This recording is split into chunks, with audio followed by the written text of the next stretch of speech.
got James Fremantle here with my first bigger game report from Warhammer 40k. This was a chance to play 1,000 points. This is the first for me, because remember, I'm only a newbie, so getting to increase the points limit was quite a big moment for me. 1,000 points of my Dark Angels going up against Necrons.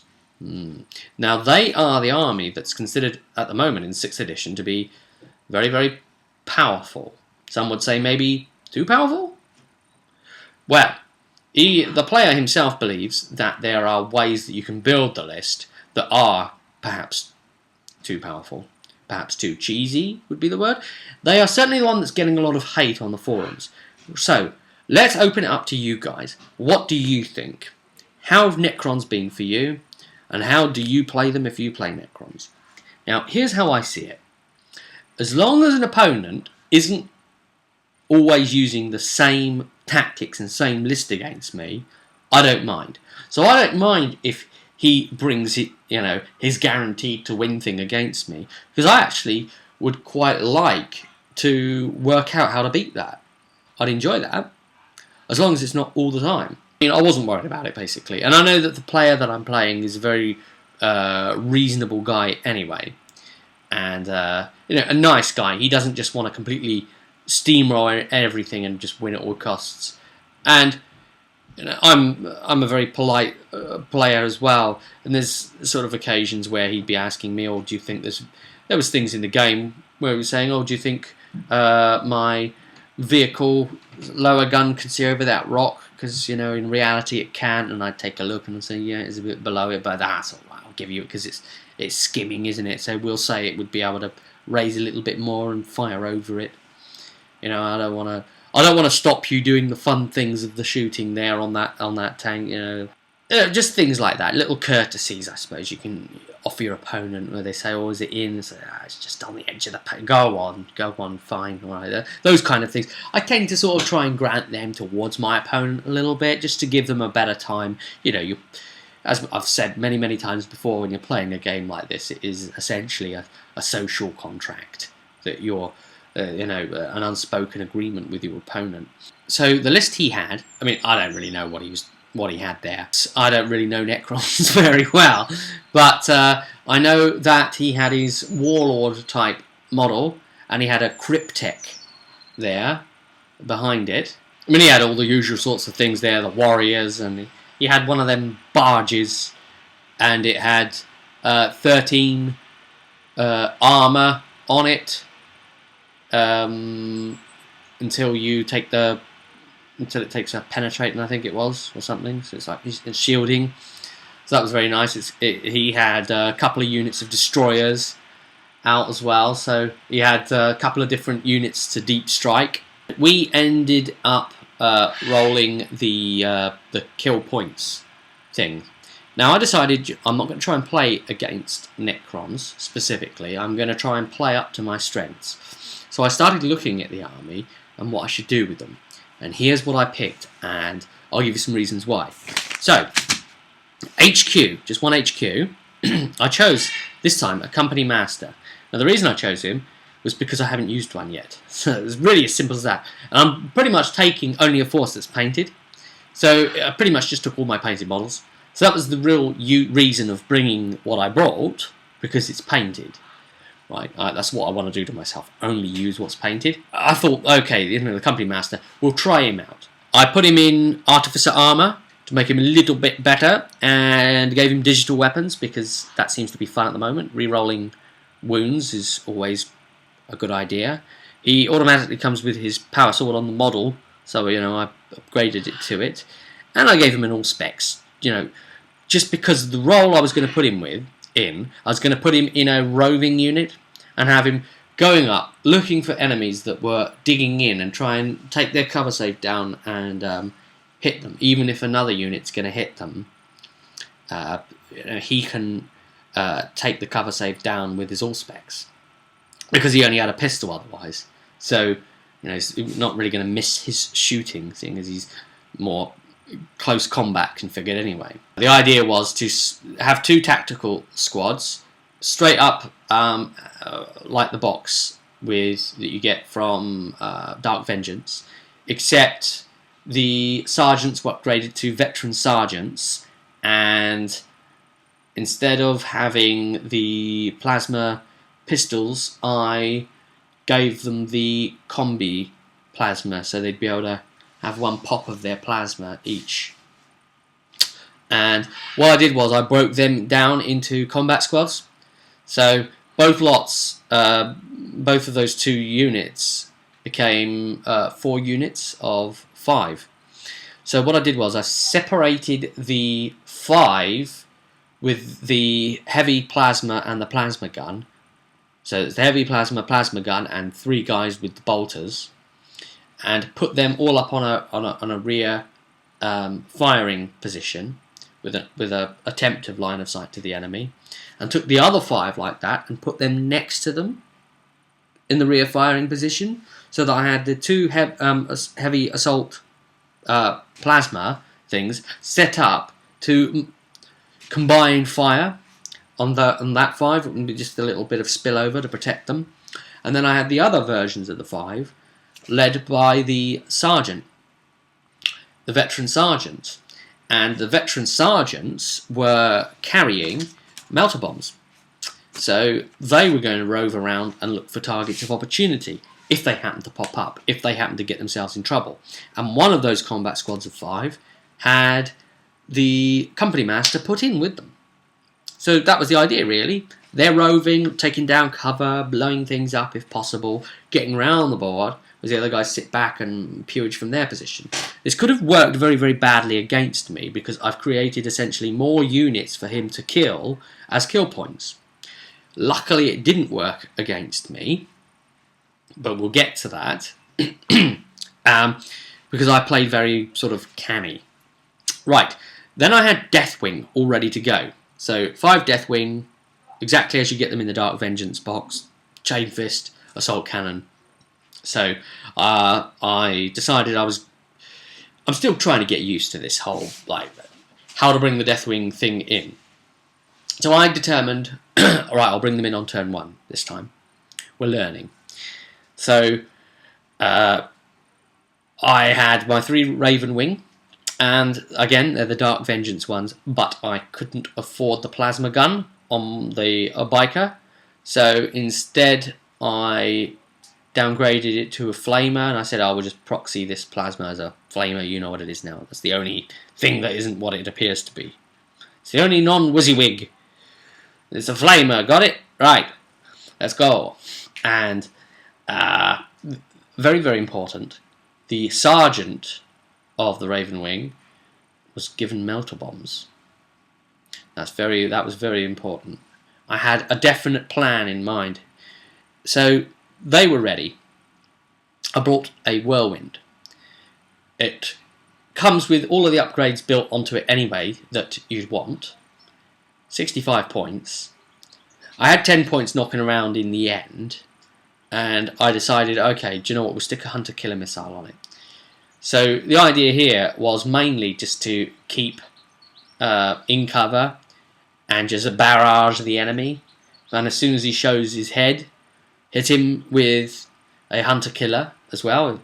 That is nasty, if he sends a nasty at me, and give it that as well. But ultimately, normally, for me, the Whirlwind doesn't really work in synergy really with like single target type things, because it works as a barrage, and you'd really want to be doing that to a different unit. If you could split fire somehow, then I'd definitely see reasons for doing this. But again, you know, if you're hiding out of sight and firing out of line of sight, why would you want a Storm Bolter on your vehicle to start firing at things that you can't see, because you've positioned your Whirlwind to be able to take advantage of its barrage? You know what I mean? So as soon as they're within 24 inches of line of sight to be able to, for you to shoot with your Storm Bolter, your Whirlwind's probably dead anyway. So it's not the highest armoured thing after all, is it? So yeah, took that along. Oh, and of course scouts as well. 5 scouts with sniper rifles. And I tried placing them up in the field onto one of the unused flanks, but there wasn't quite enough cover there really. So it wasn't ideal. I could have done with like a bigger building, maybe some ruins to deploy in or something there. That would have been better for them. As it was, they just had this nasty little tiny piece of rock that they tried hiding against, popping out and shooting. And the game got underway, and he sent a load of things at them, just blasting them to hell. And there was 5 in the unit, and they'd taken 5 wounds, all armor piercing. So that wasn't good straight away. So I decided, you know what? Damn it, I'm going to go to ground. So I did. And I rolled 2 6s. So, and of course we fired with the snipers, but you know, they can barely hit anything. And yeah, we went to ground, saved 2 of them, thus denying a kill point, so they're still down. And of course when they go to ground they can still fire, but as snapshots. Very, very important point to state. And very thematic, I think. You know, you hit the decks, you know, and out comes a little like tripod rest thing on the gun, and while you're lying on your belly firing. That's, you know, this is thematic, isn't it? It's got a feel to it. That was quite funny. That was quite funny. And then he comes along and shoots the crap out of my forces again, and again only manages to kill one of them, so that the other guy was still left alive. And so that then he moves and runs behind the rock, completely out of line of sight, and forces his unit to have to come all the way around behind the rock just to deal with this one little scout left that's going, I hide. So that was great. That was really funny. You know, a whole big unit full of guns bristling, and they have to completely expend them all on this poor little scout to just try and score a point. So they were an antagonistic unit. Now, meanwhile, the ones at the back stayed back and looked for targets of opportunity, and they couldn't really get any firing in. The only ones that could really get any firing in was the plasma cannons, and one of them ended up doing a gets hot and killing himself. Rolled a 1 for the save, and then the other one opened fire multiple times on the warlord type character, the lord, whatever it is, and Cryptek. Blast, put everything on them. You know, again and again, plasma blast on them too, just trying to get the warlord thing. I managed to get first blood, by the way. I eliminated a unit at least, with a combination of whirlwind fire, which was very effective against the Necrons. They weren't in cover. They were trying to hide and seek me and hiding behind cover, but not actually in cover. And the barrage thing takes the wounds out from the middle first. So a nasty thing is you can actually snipe units with it as well. So anything that's trying to hide in a unit, you could take the barrage along and sort of put it over that person, and all of the wounds have to be resolved against that poor sod first. It was quite nasty, really, and it's not something I'd be too comfortable with doing too often. But before I realised that, because I liked the whirlwind model, I was thinking, oh, I want to get, you know, 1 or 2 more of these, because I really enjoy seeing like missile batteries. I just like the look of them. Aside from what they can actually do mechanically, and then I find that out, and I thought, ooh, it's away from, you know, maybe when you got those opponents that are actually a bit too up themselves and trying to win at all costs, maybe you'd field something like that to try and actually beat them. That was very effective. Wiped units out. The Space Marine forces of 5s gave support fire, cleansing fire to those barrages, and eliminated here and there, but you know, didn't really get to do a whole lot. They ended up engaged in the end in close combat, and his 2 characters worked the unit right down so that it was his 2 HQ and the sergeant and my company master left. He keeps doing the mind control thing as well, getting at one point even my company master to turn on his veteran sergeant and try strangling him to death, which was funny. But you know, veteran sergeants I guess he's one of those guys that doesn't have a neck. He's just a big giant. So you have to unscrew the cap first to even get at the neck. Yeah, so he didn't manage to strangle his own man to death, at least. And, oh, bloody hell. Not very nice, of course, because plasma sword is great for cutting me down. Now, let's talk about the Raven Wing and what they did. Oh, and of course, destroyers came up and blasts were coming across and trying to focus on them as well, and some of the plasma blasts, but they weren't really operating very well. Things were scattering a tad too much. I managed to get a glancing on his barge thing with the plasma, at least, so that was something. And then I drove the bikes up. So I scouted the bikes up first. Now the plan was send them up and get the Deathwing in. And then I learnt something that was very unfortunate, and that is that the deep strikes have to seemingly take place before all movement, which means you can't then move your Ravenwing bikers with their homing beacons and say, right, within 6 inches of me, stable deep strike, go. So basically you only get their deployment and the 12-inch scout move they get to do, being bikes, and then if you've chose turn 1, you've got to come in within 6 inches of that. So I didn't know that, so I was left, kind of my plan was a bit, ugh. So I was going to basically pop Deathwing in behind his forces as a surprise, error, and he goes blam, and start laying into his destroyers. But no, it didn't quite work out that way. So what ended up happening, or maybe send it after the barge because one of them had a chain fist as well. So yeah, what ended up happening was I had to call them in further back because I'd already designated turn 1. So they came in and they were a little bit exposed to 3 fields of fire. Got bad.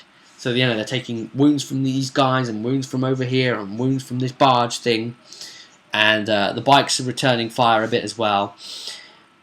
And yeah, basically, Unit 5 had 2 die, which was and that's from rolling 1s from my armor saves, I might add. And then eventually further into the battle, another one died. So we managed to finish with 2 of them left, luckily. And assault cannon was being rubbish on me. So the best thing I did for them then was to hide them behind terrain and manoeuvre them out of line of sight to wait for the enemies to have to come round to them and just pop out and take the odd shot and concentrate all forces on the ones that had line of sight to the Deathwing, protect them with the barrage shots, kill the unit that was threatening them, warriors or whatever the hell they were, completely annihilate them, and then the Deathwing were free to operate as and when the Devastators try and ridge round. And I managed to wipe 2 of the 3 out of that just as the game ended, in fact. So I could have maybe got another kill point for them, but just missed it. He managed to, as I say, finish off my scout, so that gave him 1. He ended up deep striking a unit into my ground. I didn't have line of sight to be able to shoot him. One of my lot came off of the 5s came off of their terrain that they were set up on and tried hunting that squad down. But one of the teams of 5 that were up in the forward position jumped into some area terrain, turned round and gave it full pelt at them, rapido fire, and it was enough to wipe all but 1 of them out, and he had 1 left. So he did my scout thing back at me, but this time I couldn't kill it. Everything I did couldn't kill it. So he ends up with that one thing, claiming line breaker, like just because the turn ends at like 5, which gave him a point back. So it's really down to the wire. And as for the Raven Wing, they pushed up into the enemy and assaulted attacked, and then on they managed to do a hit and run to get away at the right point so that I could then control them again. And when they hit and run, they moved 15 inches on their movement, and I blasted them straight line, straight out towards the player, essentially, as if they were his own forces falling back, so straight into his own lines. So they blasted right back out of that fight, away from everything, 15 inches away, turned around their bikes, came screaming back in, all three of them still alive I might add, and flew straight into his barge, smacked into it, and went crack grenades and melter bombs. Boom, boom, boom, wreck. So, that gave me a point back. And then they got charged, and they failed their initiative test to hit and run away from that. And yeah, they then got slaughtered to the man, and that gave him a kill point back again. So at the end of it all, Deathwing holding the position as they were, giving some support fire, trying to kill destroyers and not managing to quite finish the job, but keeping themselves alive more importantly, not losing any tactical squads completely. One of them had their veteran sergeant left still in the fight with the HQs, and then by the time it ended on turn 5, we counted up the points. I had first blood, he had line breaker, and we added up the kill points. It was 3 apiece. I tell you, we fought each other into the dirt, and we worked out that had it gone on another turn, we probably would have each scored at least another kill point on next turn. Possibly, almost guaranteed 1 each, with possible variables giving a second each, maybe. But that maybe could have been the decider into one of us winning and one of us not. So it was a really good, close game. Hard fought.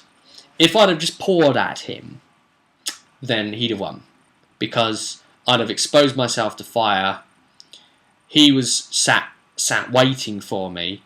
But I played it very canny. Split my forces up. Kept them to terrain all the time, inching around area terrain, having to roll dice slowed down in my movement to try and manoeuvre through it, but not minding because of the extra protection it afforded me, and returning fire when I could, and it worked out.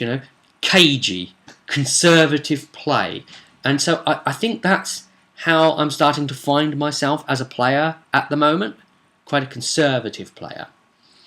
So that's how it went down. That's the report of how it goes. More turns would have got really brutal. I can't imagine what would have happened by 7. I'm sure that the destroyers, the other destroyers might have got terribly, almost destroyed completely. Possibly the Terminators would have been destroyed, but then I would have had something else, maybe finish his destroyers off.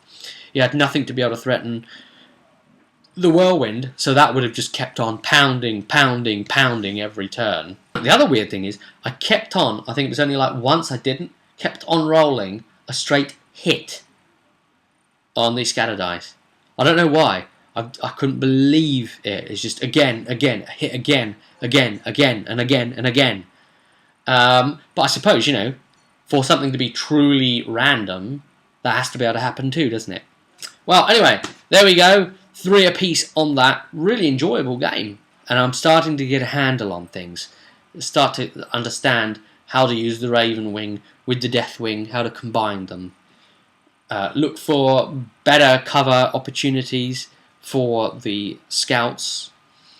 And I do quite like this idea of breaking my tactical squads into 5s.